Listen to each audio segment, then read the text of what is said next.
अब वर्तमान में दिक्कत क्या है? दिक्कत ये है कि अब बहुत टेक्निकल चीज़ें लोग समझने लगते हैं। ख़ास तौर से मैं इसमें दो बातें लूँगा इस केस से के अंदर, इस मैटर के अंदर जितने भी आप पे झूठे केस लगते हैं उससे पहले आपको समझना पड़ेगा जड़ क्या है। पहली जड़ है हमारे सामाजिक पतन का एक काल हुआ करता था।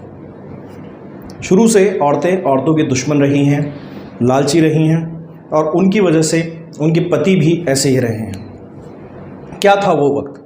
एक वक्त था जब सास अपनी बहुओं को स्टोव से पेट्रोल या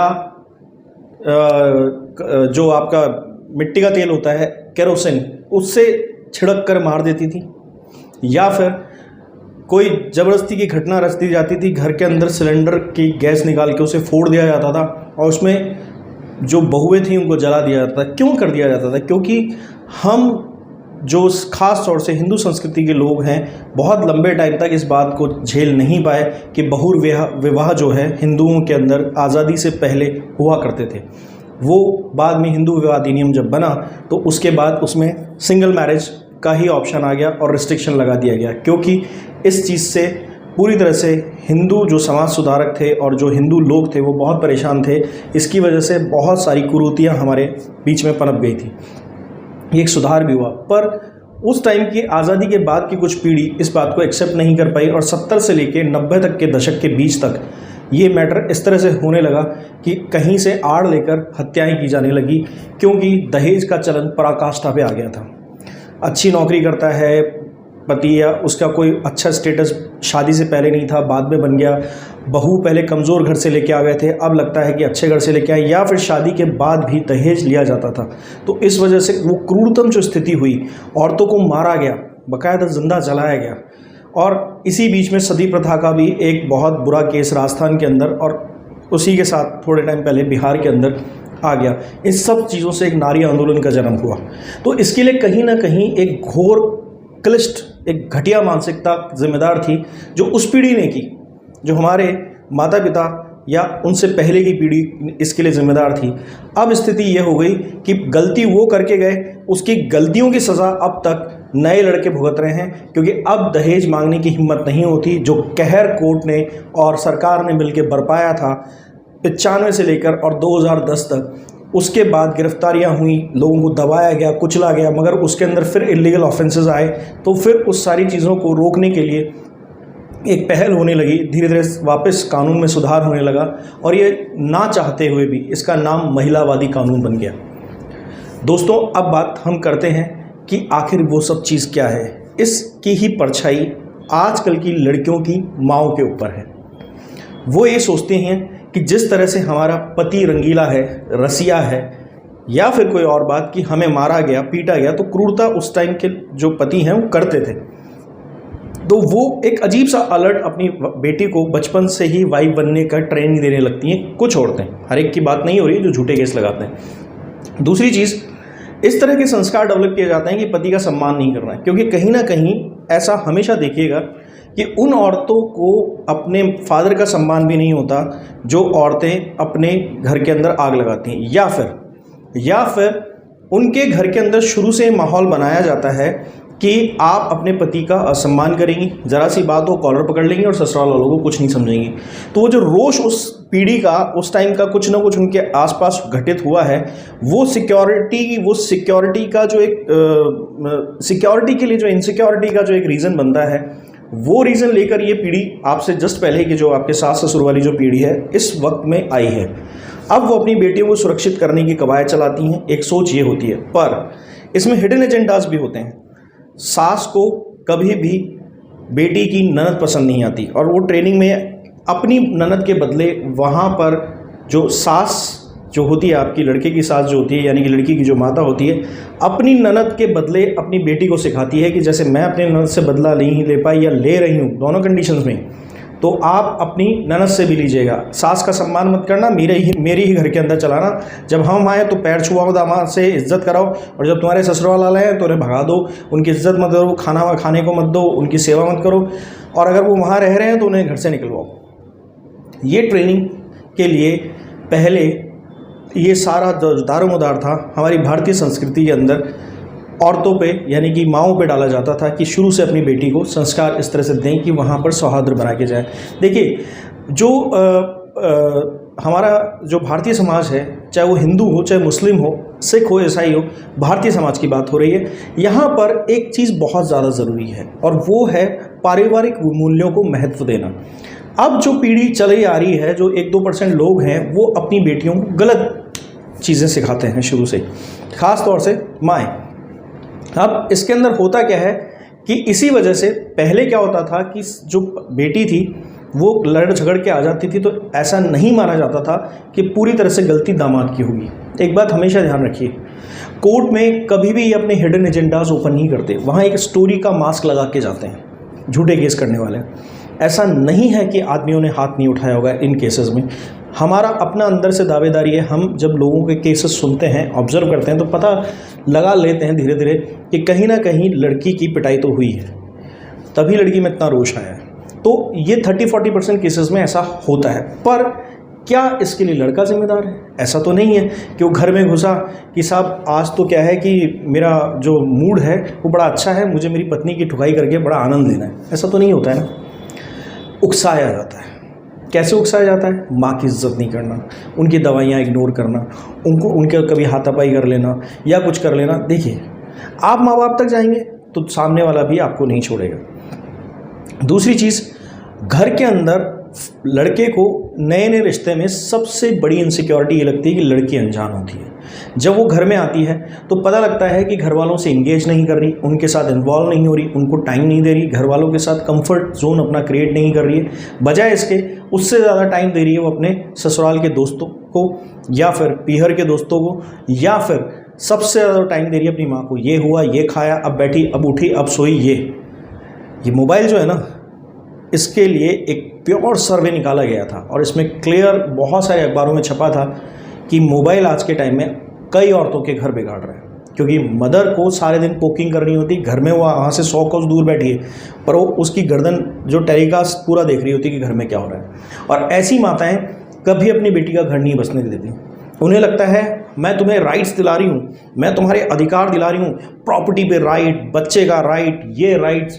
अरे भाई मेरी बात सुनो, गृहस्थी अच्छी चली ना तो अच्छे संस्कारों से भी राइट्स कई लड़कियों ने पाए हैं। अब देख लो आपकी बेटी कहाँ बैठी है एक कोने में। लोगों को आप जवाब देते फिर, अरे साहब दामाद ही ख़राब था, अरे साहब वो तो ससुराल वाले ख़राब थे। गलती से उन लोगों का आपके ससुराल वालों से सामना हो गया मैडम, तो आप जो कहानी सुना के बैठे हैं, लड़के वालों ने अगर विद प्रूफ बता दिया तो कहाँ मुँह दिखाएंगी और अपने काले मुँह को कहाँ छिपाएंगी?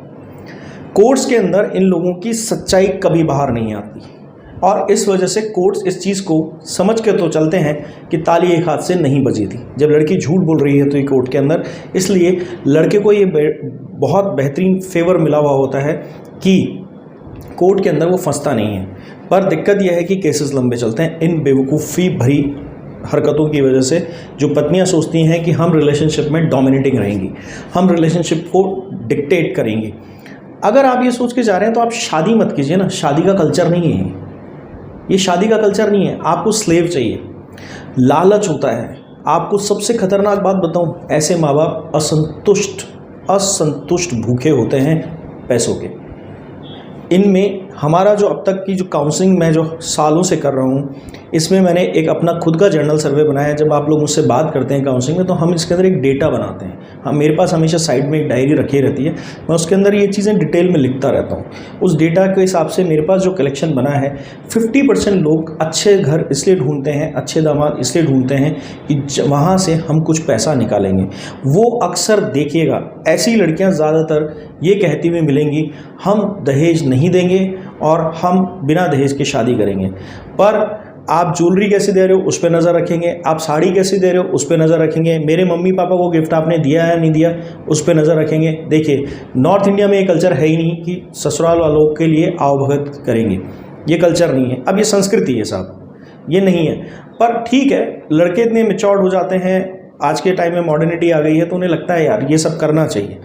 मगर ये डिमांड्स धीरे धीरे अपने घर वालों के लिए बुरी तरह पूरी होने लग जाती है। बुआ के नहीं लाए, मेरे भाई के नहीं लाए, मेरे भाई को कैमरा चाहिए, शादी नहीं होती उससे पहले 1-1.5 लाख रुपए का खर्चा करवा लेते हैं। देखो दोस्त, अगर इस सूरत में अभी भी आप अगर हमारे इन केसेस से रिलेटेड आपका कोई लेना देना नहीं है, कमा रहे हो, अगर आप ये देख रहे हो, तो अगर आपकी कोई सगाई होने जा रही है, ऐसी लड़की से बात चल रही है और उसने शादी से पहले ही आपको निचोड़ना और खाना शुरू कर दिया है, तो रिश्ता मत करना।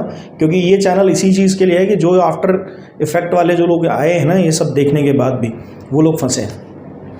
आपने अगर ऐसा किया है तो ये सब चीज़ों का नतीजा क्या है? देखिए, अब इसमें सास को समझिए। सास क्या कर रही है? इस पूरे गेम को समझाने के पीछे कारण ये है कि ऐसे छोटे छोटे फैक्टर्स आपके पास कहीं ना कहीं किसी न किसी ऑप्शन में होते हैं। कभी आपने कॉल करके बोला अपनी बेटी को समझाओ, ये तो परेशान करती है, उधर से, या फिर उसने आपको धमकी दी, या साले ने कभी आपको धमकाया, या कुछ अड़ोसी पड़ोसी के सामने कुछ बोल गया, या किसी शादी समारोह में आपके ससुर ने आपको लताड़ दिया। कुछ ना कुछ हमेशा होता है। अगर ऐसा है तो आपके पास काउंटर केसेस के ऑप्शंस होते हैं, आपको काउंटर केस करना चाहिए। मैं तो ये कहता हूँ कि अगर आपके पास कोई सबूत नहीं है तो भी आप काउंटर केस कीजिए, कोई दिक्कत नहीं है।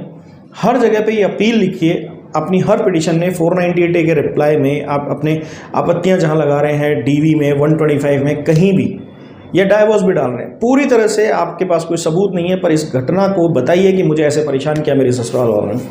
मान के चलिए बहुत तुमको फ़ायदा मिलता है। क्योंकि मैं आपको एक बात बताऊं, जो रियल जजेस होते हैं ना, वो इस बात को जानते हैं कि परिवार कौन तोड़ता है। क्योंकि ये बात अच्छे से जानते हैं वो लोग कि अगर इन माँ बापों ने साथ नहीं दिया होता तो ये झूठा केस ही नहीं बनता जिसमें बिना सबूत के खड़े हैं। यानी इनकी कहीं ना कहीं कोई ग्रीड है, कोई लालच है, और नहीं तो सबसे गंदा है ईगो, कि उसने मेरे पैर नहीं छुए, वो हमारे आगे झुकता नहीं है। मतलब गुलाम तरीके का कोई दामाद चाहिए उन्हें। मतलब मैंने ऐसे से किस्से सुने हैं साहब कि मेरा दिमाग खराब हो जाता है कि ये लोग चाहते क्या है अपने दामाद से। अपनी बेटी का घर आराम से बर्बाद करते हैं, बारूद बांध के उसकी पोटली में बेचते हैं और हाथ में माचिस लेके तैयार खड़े रहते हैं। जिस दिन हमारा मन किया, हमारा ईगो सेटिस्फाई नहीं है, आग लगा देंगे तेरी गस्ती में। क्या गजब बात है। झूठ बोलते हैं। सबसे ज़्यादा तकलीफ पता है किस बात की होती है? एक चीज़ की, कई महिलाएं मेरे नीचे आके कमेंट सेक्शन में कमेंट करती हैं, बहुत गंदे कमेंट्स भी करती हैं। कभी कभार देखना भी होता है, मुझे टीम बताती है सर ये देखिए कितना गंदा कमेंट है। मुझे बहुत पर्सनल कमेंट करते हैं, मेरे परिवार को लेके कमेंट्स करती हैं। पर क्या आप इस बात के लिए रेडी हैं मैडम? मान लीजिए आप सही थी, आपके लिए तो एक थोड़ा सा मेंटेनेंस नहीं मिला साहब, मैं भूखी रहती हूँ, ऐसी बातें भी लिखते हैं। कमा के खा लीजिए, वो अलग बात है, और नहीं है तो लेना चाहिए, आपका हक बनता है अगर आपके साथ गलत हुआ, सबूत है तो। पर क्या ये सही है कि आपके फादर के ऊपर कोई महिला झूठा रेप का केस लगा ले, आप बर्दाश्त कर लेंगी? आपके भाई के ऊपर छेड़खानी का केस लगा दे झूठा, आप बर्दाश्त कर लेंगे? आपकी भाभी ही अगर ऐसा कर दे तो उस दिन आपको लगेगा कि ऐसी औरतें सही होती हैं? आप तो कह रही हैं कि मैं सच्चा केस लड़ रही हूँ, मैं आपका सम्मान करता हूँ, पर अगर आपके भाई पे, आपके बाप पे, आपकी भाभी अगर इस तरह का केस लगा दे कि साहब मुझे नहाते हुए देखते थे, ये सुनने में कितना बुरा लगता है। कोई सबूत नहीं है, बस कहानी लेके चढ़ गई। एक 55 साल से 65 साल तक के आदमी के बेदाग छवि पर जब इस तरह के लांछन लगते हैं, क्या वो जी पाता है?